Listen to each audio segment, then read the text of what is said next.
दोस्तों एक बार फिर से आप सभी का स्वागत है आपके अपने यूट्यूब चैनल पर। और दोस्तों हम पढ़ रहे थे गंगा नदी तंत्र, और इससे पिछले वाले वीडियो में हमने गंगा नदी के बारे में बहुत सारी बातें की थी। हमने गंगा नदी का उद्गम पढ़ा था। इसके अलावा हमने ये पढ़ा था कि गंगा नदी को राष्ट्रीय नदी का दर्जा कब दिया गया, इसे जीवित व्यक्ति का दर्जा कब दिया गया, इसकी लंबाई क्या थी, इसका भाव क्षेत्र क्या था। ये सारी बातें हमने कर ली थी गंगा नदी के बारे में, और पिछले वाला वीडियो आप ज़रूर देखिएगा।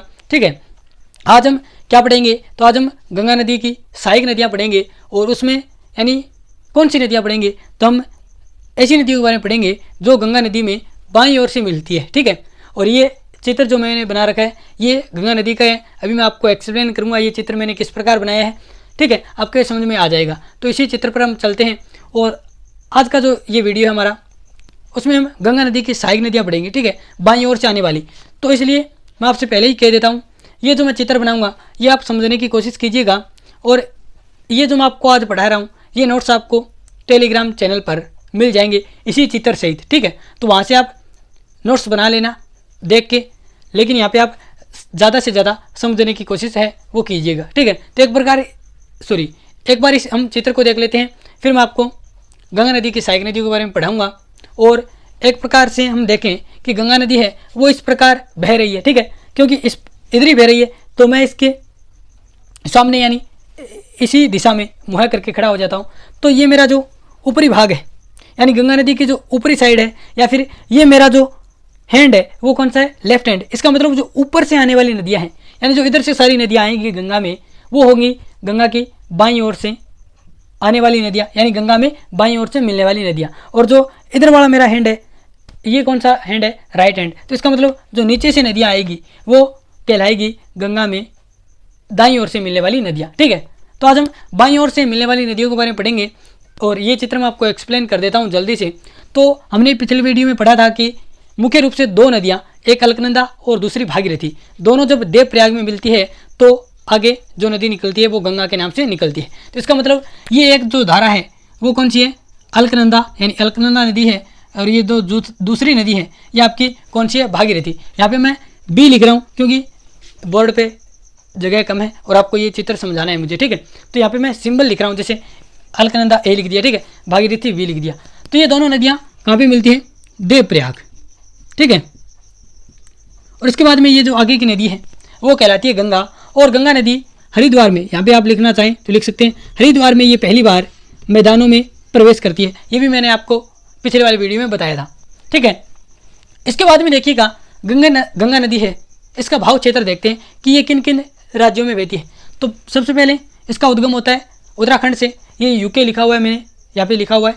ठीक है, तो ये उत्तराखंड में बहेगी। उसके बाद में ये जाएगी यूपी, उसके बाद में बिहार, उसके बाद में झारखंड, उसके बाद में वेस्ट बंगाल, और उसके बाद में आगे चली जाएगी ये बांग्लादेश में। और बांग्लादेश में इस नदी को बांग्लादेश वाले इस नदी को यानी गंगा नदी को क्या बोलते हैं, पद्मा बोलते हैं। तो याद रखिएगा गंगा नदी को बांग्लादेश में किस नाम से जाना जाता है, तो पद्मा के नाम से जाना जाता है। और ऊपर से बांग्लादेश में इस नदी में ब्रह्मपुत्र नदी है वो आके मिलेगी। और ब्रह्मपुत्र नदी को बांग्लादेश में क्या कहा जाता है, तो यहाँ पे मैं लिख रहा हूँ क्या कहा जाता है, जमुना। ठीक है, क्या कहा जाता है, जमुना।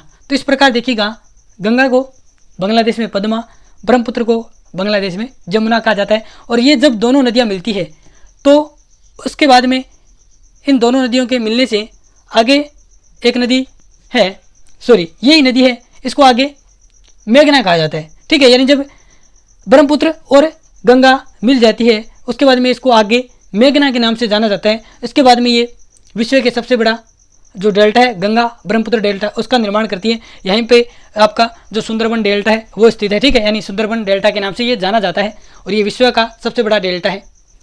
ठीक है, और इधर आप देख रहे हैं ये देखिएगा, मैं आपको बताऊंगा जब हम वेस्ट बंगाल पे बात करेंगे, यानी गंगा नदी वेस्ट बंगाल से होकर बहती है, तो उसमें आप देखेंगे कि गंगा नदी है उससे एक वितरिका निकाली गई है। ठीक है, डिस्ट्रीब्यूटरी निकाली गई है, यानी यहाँ पे फरक्का बैराज है वो बनाए गए वेस्ट बंगाल में। हम बात करेंगे, एक बार मैं आपको ब्रीफली समझा रहा हूँ। यानी यहाँ पे फरक्का बैराज है वो बनाया गया है, और यहाँ से यानी ये देखिएगा आप, यहाँ पे फरक्का बैराज है वो बना के, ठीक है, वेस्ट बंगाल में। और यहाँ से जो गंगा का कुछ जल है वो हुगली नदी में डाला जाता है। ठीक है, तो ये आगे जो नदी आपको दिख रही है ये हुगली नदी है। कौन सी नदी है? हुगली नदी है। ठीक है, तो ये मैं आपको समझाऊंगा। अब आप देखिए गंगा नदी की सहायक नदियाँ और बाईं ओर से मिलने वाली सहायक नदियाँ, ठीक है। यानी गंगा नदी की सहायक नदियाँ पढ़ेंगे और कौन सी साइड से मिलने वाली, बाईं ओर से। तो सबसे पहले एक नदी आती है जिसका नाम है रामगंगा, ठीक है। तो यहाँ पे उत्तराखंड से ये नदी निकलती है, कौन सी, रामगंगा।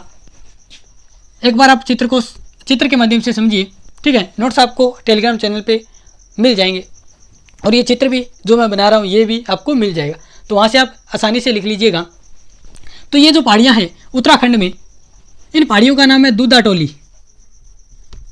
कौन सी टोली, दूधा टोली की पहाड़ियाँ। यहाँ से एक नदी निकलती है जिसका नाम है रामगंगा, और ये नदी उत्तराखंड में बहने के बाद यूपी में एक स्थान पड़ता है जिसका नाम है कन्नौज, ठीक है।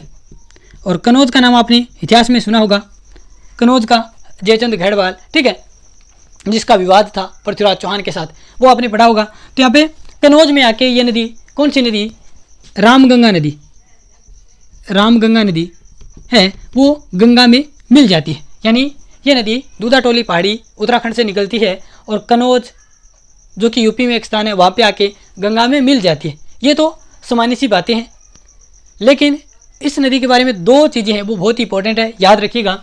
ये नदी है वो एक नेशनल पार्क से गुजरती है जिसका नाम है जिम कॉर्बेट नेशनल पार्क, जो कि भारत का सबसे प्राचीनतम या पहला क्या है, नेशनल पार्क है, ठीक है। उत्तराखंड में स्थित है कौन सा park, Jim Corbett national park, जिसकी स्थापना 1936 में हुई थी। और इस जिम कॉर्बेट नेशनल पार्क को हम एक और नाम से जानते हैं, दूसरा नाम है इसका heli national park, heli national park, ठीक है। इस नाम से भी हम इस नेशनल पार्क को जानते हैं। तो याद रखिएगा, क्वेश्चन एग्जाम में आ सकता है कि जिम कॉर्बेट नेशनल पार्क से होकर कौन सी नदी है वो बहती है, तो कौन सी नदी बहती है, रामगंगा। इसके अलावा ये यूपी में एक मैदान है जिसका नाम है रोहिलखंड का मैदान। इस रोहिलखंड के मैदान की ये प्रमुख नदी है। आपसे एग्जाम में पूछ ले कि रोहिलखंड मैदान की सबसे प्रमुख नदी कौन सी है, तो रामगंगा। अब रोहिलखंड का मैदान ये क्या है, तो यानी याद रखिएगा आप, जब हम पढ़ेंगे जो उत्तर विशाल मैदान भौतिक प्रदेशों के अंतर्गत, जब हम जो पढ़ेंगे भारत का भौतिक डिवीजन या जो भौतिक जो वर्गीकरण है वो हम पढ़ेंगे, तो उसमें मैं आपको बताऊंगा रोहिलखंड के मैदान के बारे में। यानी जो उत्तर प्रदेश का पश्चिमी भाग है उसको हम रोहिलखंड के मैदान के नाम से जानते हैं, और इस मैदान की जो प्रमुख नदी है वो है रामगंगा। यानी गंगा नदी है, उसके द्वारा इस मैदान का निर्माण किया जाता है और ये मैदान रोहिलखंड के नाम से जाना जाता है। और ये मुख्य रूप से ये जो रोहिलखंड का मैदान है ये यूपी का पश्चिमी क्षेत्र है, ठीक है, तो याद रखिएगा, ठीक है। दो ही बातें हैं रामगंगा नदी के बारे में, ये जिम कॉर्बेट नेशनल पार्क से गुजरती है और ये रोहिलखंड मैदान की प्रमुख नदी है, और ये कन्नौज में जाके गंगा में मिल जाती है। अब ये मिटो रहा हूँ मैं, ये जो इधर वाली नाम है, क्योंकि यहाँ से एक नदी और मुझको लानी है। तो अब देखिएगा ये जो ऊपर मैंने बना रखा है ये अभी तक मैंने आपको बताया नहीं, तो ये मैं आपको बता देता हूँ। ये नेपाल का नक्शा है, आप मैप में देखेंगे तो नेपाल इसी प्रकार का है, वो बना हुआ आपको नज़र आएगा। और ये जो नेपाल है वो इधर उत्तराखंड से बॉर्डर बनाता है, नीचे यूपी से बॉर्डर बनाता है, इधर फिर बिहार से बॉर्डर बनाता है, फिर इसके बाद में आप नक्शे में देखेंगे तो ये वेस्ट बंगाल से बॉर्डर बनाता है, उसके बाद में इसके साइड में इधर सिक्किम है, तो ये सिक्किम से बॉर्डर बनाता है, ठीक है। तो जो गंगा में बाईं ओर से नदियाँ आएंगी वो अधिकांशतः नदियाँ हैं वो नेपाल से हैं, वो निकलती है, कुछ नदियाँ वो उत्तराखंड से निकलती है, ठीक है। तो अब दूसरी नदी देखिएगा जिसका नाम आता है गोमती। यानी पहली नदी रामगंगा, दूसरी नदी है गोमती, जो कि उत्तराखंड में क्या, यूपी में एक झील है जिसका नाम है फुल्लर झील, ठीक है। ये यूपी के पीलीभीत जिले में स्थित है, कौन सी झील, फुल्लर झील। यहाँ से एक नदी का उद्गम होता है जिसका नाम है, क्या नाम है, गोमती नदी या गोमती रिवर, गोमती नदी, ठीक है। ये नदी है वो यूपी में आके जो आपका स्थान पड़ता है गाजीपुर, वहाँ पे ये नदी है वो गंगा में विलीन हो जाती है, गंगा में मिल जाती है। कौन सी नदी? गोमती नदी। अब गोमती नदी के बारे में दो इंपॉर्टेंट बातें हैं। इस नदी के किनारे यूपी की राजधानी है वो स्थित है। ठीक है, तो यहाँ पे आप लिख लीजिएगा, ये डॉट मैंने बना दिया, यहाँ पे अल लिख रहा हूँ, यानी यूपी की जो राजधानी है लखनऊ, वो किस नदी के किनारे है? ऐसा क्वेश्चन आ जाए एग्जाम में तो गोमती नदी के किनारे है। ठीक है, इसके अलावा यूपी का एक प्रसिद्ध शहर है जौनपुर, वो भी इसी नदी के किनारे है। तो लखनऊ व जौनपुर शहर हैं वो किस नदी के किनारे हैं? तो गोमती नदी के किनारे हैं, यानी अल से लखनऊ, जैसे जौनपुर। ठीक है, यहाँ पे क्योंकि ये जो आपका बोर्ड है वो छोटा पड़ जाएगा, इसलिए मैं थोड़ा आपको सिंबल के माध्यम से समझा रहा हूँ। ठीक है, तो आपको वहाँ पे नोट्स मिलेंगे, वहाँ पे आपको विस्तार से ये लिखा हुआ सारी चीज़ें मिल जाएगी। ठीक है, तो आपको ये गोमती नदी समझ में आ गई होगी। ठीक है, यानी पहली रामगंगा नदी, उसके बाद में गोमती नदी, उसके बाद में एक नदी आएगी, इंपॉर्टेंट नदी है घाघरा नदी। ठीक है, इसके बारे में समझिएगा। अभी ये मैं चीज़ें मिटो रहा हूँ, आपको समझ में आ गई होगी। तो ये इधर फुल्लर झील वगैरह ये मैं मिटो रहा हूँ। अब देखिएगा, एक जो नदी है जिसका नाम है घाघरा नदी, वो निकलती है नेपाल यानी तिब्बत के पठार से, यानी जो तिब्बत वाला एरिया अभी वर्तमान में चीन के अंडर आता है तिब्बत, वहाँ से नदी निकलती है एक। ठीक है, यानी ऊपर इधर नेपाल के ऊपर यानी तिब्बत है, वहाँ से एक नदी निकलती है जिसका नाम है घाघरा। और ये नदी जब इस नेपाल में प्रवेश करती है तो इसको हम कर्णाली नाम से जानते हैं। तो ऐसा क्वेश्चन आ सकता है कि किस नदी को नेपाल में कर्णाली नाम से जाना जाता है? तो किस नदी को? घाघरा नदी को। ठीक है, याद रखिएगा, इंपॉर्टेंट नदी है गंगा में मिलने वाली। तो यहाँ पे देखिएगा, इसके बाद में ये नेपाल में दो धाराओं में विभाजित हो जाती है। उसके बाद में ये नदी है वो आगे वापस नेपाल में ही मिल जाती है वापस, और आगे छपरा जो कि बिहार में आपने नाम सुना होगा, वहाँ पे आके ये गंगा में विलीन हो जाती है। कौन से स्थान पे? छपरा। ठीक है, आके बिहार में ये विलीन हो जाती है। अब देखिएगा, ये नदी यूपी में बहती है, यानी इधर यूपी की बॉर्डर है तो यूपी और ये बिहार दोनों में बहती है, और ऊपर ये तिब्बत नेपाल से बहती हुई आती है। अब देखिएगा, नेपाल में इस नदी को कर्णाली नाम से जाना जाता है, और जब ये नेपाल में दो धाराओं में बढ़ती है तो इस जो एक धारा है इसको बोलते हैं कोरियाल, और ये दूसरी धारा है इसको बोलते हैं गिरवा। ठीक है, एक को बोलते हैं कोरियाल, दूसरी को बोलते हैं गिरवा। याद रखिएगा, याद रखिए तो अच्छी बात है, नहीं तो कोई वैसे याद रखने वाली बात है नहीं। इसके बाद में ये नदी जब दो धाराओं में मिलती है तो इसको आगे बोला जाता है घाघरा। ठीक है, यानी इस नदी का नाम क्या है? घाघरा नदी। इसको आगे घाघरा के नाम से जाना जाता है। और जब ये नदी आगे जब और चलती है, इसके बाद में इस नदी को सरयू नाम से जाना जाता है। अब याद रखिएगा, ये एक ही नदी है घाघरा, इसके अलग अलग नाम है। ठीक है, यानी जब ये तिब्बत के पठार से निकलती है और नेपाल में जस्ट प्रवेश करती है तो इसको कर्णाली नाम से जाना जाता है। और इसके बाद में नेपाल में ये नदी दो धाराओं में बढ़ जाती है, एक धारा को कोरियाल बोलते हैं, दूसरी को गिरवा बोलते हैं। फिर से ये नेपाल में एक धारा हो जाती है और इसको घाघरा के नाम से जाना जाता है। और उसके बाद में जब ये आगे आती है तो इसको सरयू के नाम से जाना जाता है। और सरयू नदी आप सभी जानते हैं, इस नदी के किनारे एक शहर बसा हुआ है जिसका नाम है अयोध्या, यानी राम की नगरी अयोध्या किस नदी के किनारे है? तो सरयू नदी के किनारे। वैसे इस नदी के नाम है वो चेंज होते हैं, और ये नदी वैसे मेन घाघरा नदी है। ठीक है, इसके अलावा इस घाघरा नदी की दो मुख्य रूप से सहायक नदी हैं, याद रखिएगा। एक नदी है जो नेपाल से निकलती है जिसका नाम है शारदा नदी। कौन सी नदी? शारदा नदी। तो ये नदी आपकी होगी शारदा नदी। ये निकलती है नेपाल इधर, और इधर उत्तराखंड है वहाँ की बॉर्डर से निकलती है, यानी उत्तराखंड और नेपाल की बॉर्डर से एक नदी निकलती है जिसका नाम है शारदा नदी। लेकिन इसको नेपाल में काली नाम से जाना जाता है। तो याद रखिएगा, क्वेश्चन ऐसे आ सकता है कि किस नदी को नेपाल में काली नदी के नाम से जाना जाता है? तो शारदा नदी को है वो नेपाल में काली नदी के नाम से जाना जाता है। तो याद रखिएगा। इसके अलावा इसकी एक नदी और है सहायक नदी जो कि नेपाल से निकलती है, इसका नाम है राप्ती नदी। ठीक है, राप्ती नदी। ये यहाँ से नहीं मिलती, वैसे तो आप नदी देखेंगे, ठीक है, में आप देखेंगे तो ये इस प्रकार नहीं मिलेगी, लेकिन मैंने आपको समझाने के लिए ऐसे चित्र बना रखे हैं। ठीक है, तो यहाँ से एक नदी निकलती है, इसका नाम है राप्ती नदी। ठीक है, और ये राप्ती नदी है, इसके किनारे जो यूपी का फेमस शहर है जिसका नाम आपने सुना होगा गोरखपुर, वो किस नदी के किनारे है, तो इस राप्ती नदी के किनारे है। और राप्ती नदी घाघरा नदी की सहायक नदी है, ठीक है। ये घाघरा नदी या आगे इसको बोलते हैं सरयू नदी, ठीक है। तो याद रखिएगा, यानी घाघरा नदी की मुख्य 2 सहायक नदियाँ हैं, एक शारदा जिसको नेपाल में काली कहा जाता है, दूसरी नदी राप्ती जिसके किनारे यूपी का गोरखपुर शहर है वो बसा हुआ है, ठीक है, याद रखिएगा। तो यह हो गई आपकी घाघरा नदी। इसके बाद में एक नदी प्रमुख रूप से और आती है जिसका नाम है गंडक नदी, ठीक है, वो मैं आपको बता देता हूँ। अब ये राप्ती नदी और ये शारदा नदी ये मैं मिटो रहा हूँ, क्योंकि इधर से नेपाल से एक नदी और आती है जिसका नाम है गंडक, वो भी मैं अभी लाने वाला हूँ, तो याद रखिएगा आप।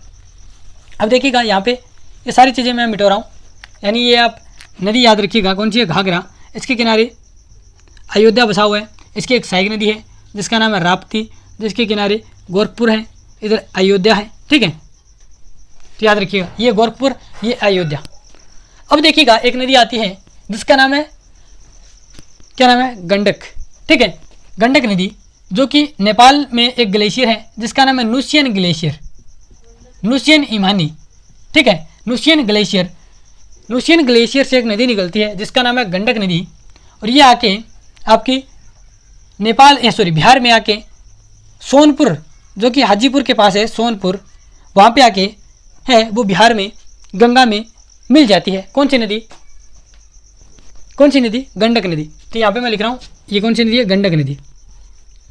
और इस गंडक नदी को नेपाल में सालग्रामी नदी के नाम से जाना जाता है। अब देखिएगा कितने नाम हैं, यहाँ से एक क्वेश्चन बन सकता है, सालग्रामी नदी, ठीक है, क्योंकि जो शारदा नदी है उसे नेपाल में काली नदी के नाम से जाना जाता है। इसके अलावा जो घाघरा नदी है उसको नेपाल में कर्णाली नदी के नाम से जाना जाता है, और जो गंडक नदी है उसको नेपाल में सालग्रामी नदी के नाम से जाना जाता है। तो याद रखिएगा, तो इस नदी के बारे में इतनी बातें। अब देखिएगा एक नदी और है जो इधर नेपाल और तिब्बत वहाँ की बॉर्डर से निकलती है, और मुख्य रूप से ये नदी है वो तिब्बत से ही निकलती है। यानी तिब्बत में कुछ नदी हैं वो यानी धारा के रूप में आके नेपाल में मिलती है, उसके बाद में एक नदी बनती है, ठीक है। यानी तिब्बत से अनेक धाराएं हैं वो आके नेपाल और तिब्बत की बॉर्डर पे मिलती है। यहाँ पे मिलने के बाद ये एक नदी निकलती है जिसका नाम है वो है कोसी नदी, ठीक है।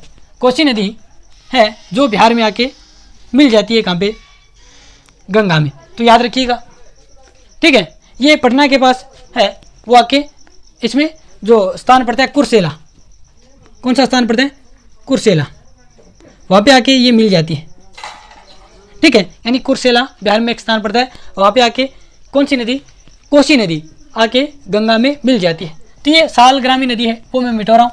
सालग्रामी नदी यानी गंडक नदी को नेपाल में सालग्रामी नदी के नाम से जाना जाता है। अब इसी प्रकार जो आपकी कोसी नदी है, कौन सी नदी, कोसी नदी, जिसे बिहार का शोक कहा जाता है, ये कोसी नदी है वो मैंने गलत बना दी। क्यों बना दी, क्योंकि ये नदी है बहुत ही अपना मार्ग चेंज करती है, तो इसलिए मैंने इस नदी को इस प्रकार बनाया है। तो यहाँ पे कोसी नदी है, इसको बिहार का शोक कहा जाता है, और इसी कोसी नदी को नेपाल में सप्तकोशी के नाम से जाना जाता है, नेपाल में सप्तकोशी।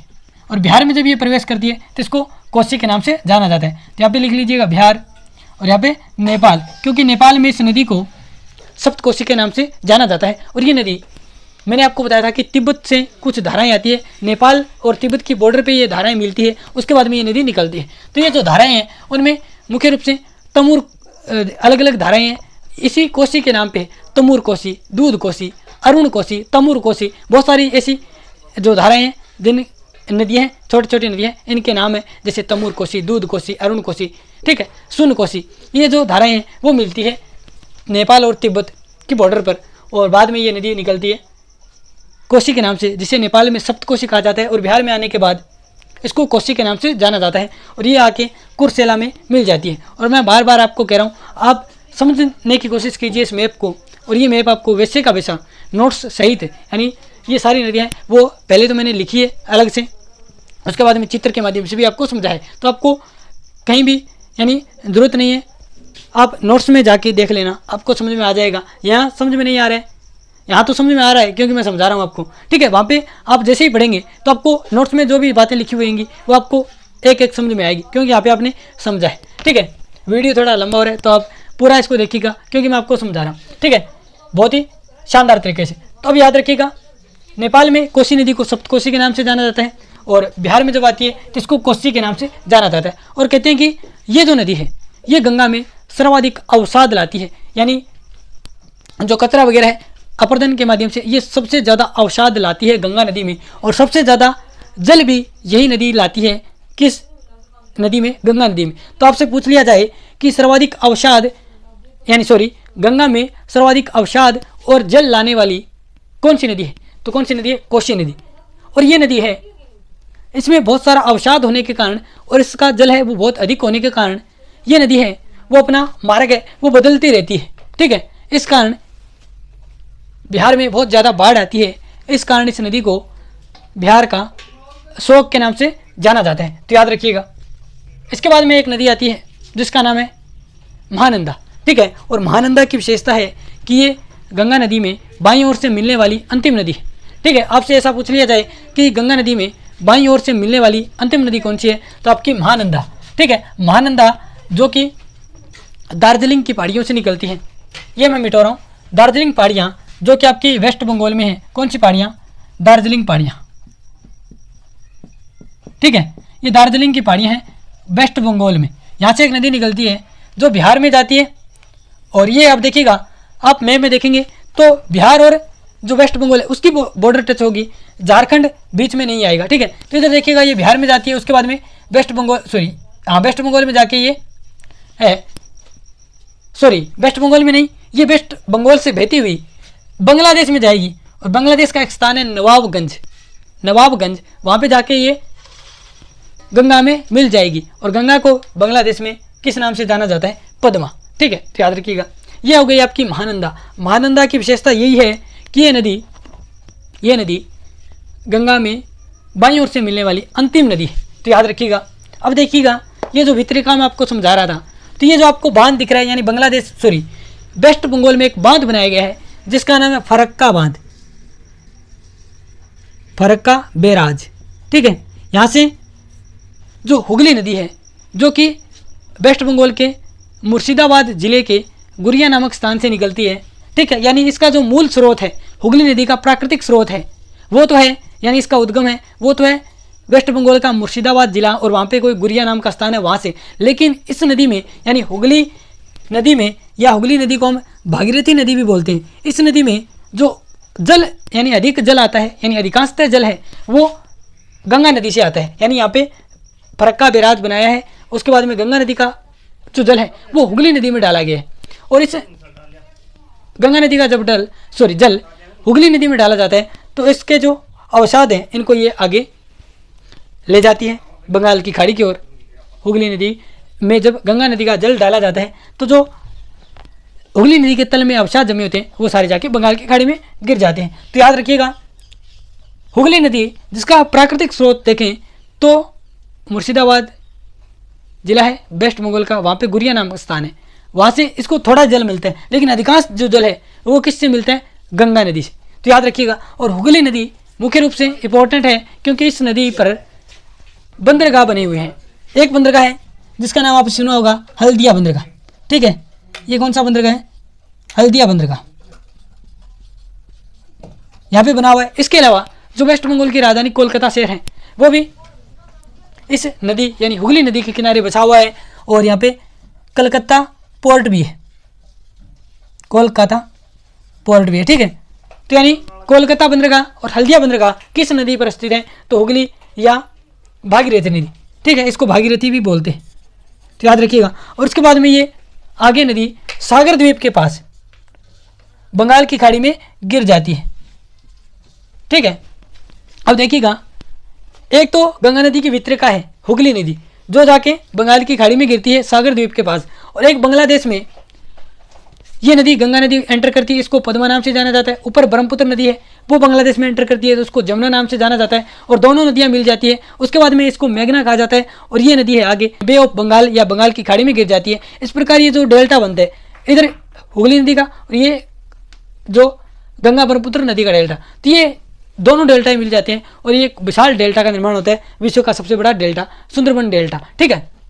तो ये हमने समझा गंगा नदी की सहायक नदियाँ, जो मैंने आपको मैप के माध्यम से समझाई, आपको समझ में आ गया होगा। और इसके अलावा कुछ और बातें हैं, जैसे गंगा नदी का कैचमेंट एरिया देख लेते हैं। तो गंगा नदी है वो अपना यानी कैचमेंट एरिया मतलब जल ग्रहण क्षेत्र, तो गंगा नदी का जो कुल जल ग्रहण क्षेत्र है, कुल जल ग्रहण क्षेत्र यानी टोटल कैचमेंट एरिया है वो आपका है 10.631 लाख वर्ग किलोमीटर, ठीक है, वर्ग किलोमीटर,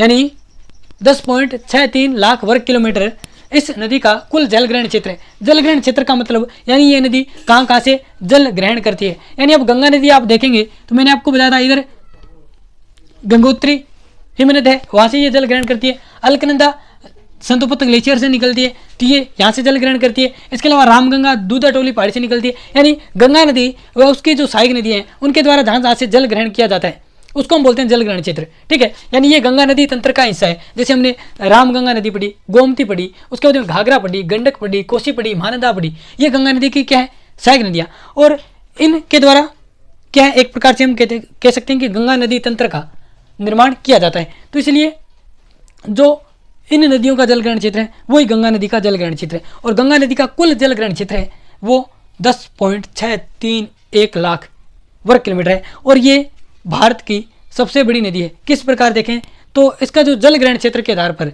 यानी गंगा नदी है वो भारत का सबसे बड़ा नदी बेसिन है। ऐसे क्वेश्चन आ जाए कि जल ग्रहण क्षेत्र की दृष्टि से भारत का सबसे बड़ा नदी बेसिन कौन सा है, तो कौन सा है, गंगा नदी बेसिन, ठीक है। अब ये तो कुल जल ग्रहण क्षेत्र है इसका।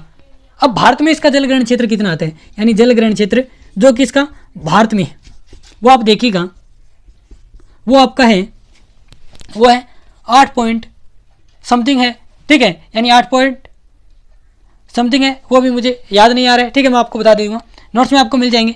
आई थिंक 8.31, ठीक है, ये इसका जल ग्रहण क्षेत्र है भारत में है जो। अब देखिए 10.63 लाख वर्ग किलोमीटर है वो तो कुल है, लेकिन भारत में है वो है 8.31, ठीक है, जल ग्रहण क्षेत्र है। और इसलिए जो इसका जो नदी बेसिन है गंगा नदी बेसिन वो सबसे बड़ा बेसिन है जल ग्रहण क्षेत्र के आधार पर। और अब आप देखेंगे कि भारत का क्षेत्रफल कितना है, तो 32,87,263 वर्ग किलोमीटर। इसमें से 32 लाख में से 8 लाख है वो वर्ग किलोमीटर एरिया है वो गंगा नदी का जल ग्रहण क्षेत्र है, ठीक है। तो याद रखिएगा ये भी बातें आप लिख लीजिएगा और आपको नोट्स में मिल जाएगी। तो आपको ये क्लास कैसी लगी आप कमेंट बॉक्स में ज़रूर बताइएगा। और मैं बहुत तेज़ी से ये बोल रहा था क्योंकि वीडियो बहुत ही लंबा हो जाएगा, और ये आई होप आपको समझ में आया होगा। वीडियो आपको कैसा लगा आप कमेंट बॉक्स में ज़रूर बताइएगा। धन्यवाद दोस्तों, मिलते हैं नेक्स्ट वीडियो में, धन्यवाद।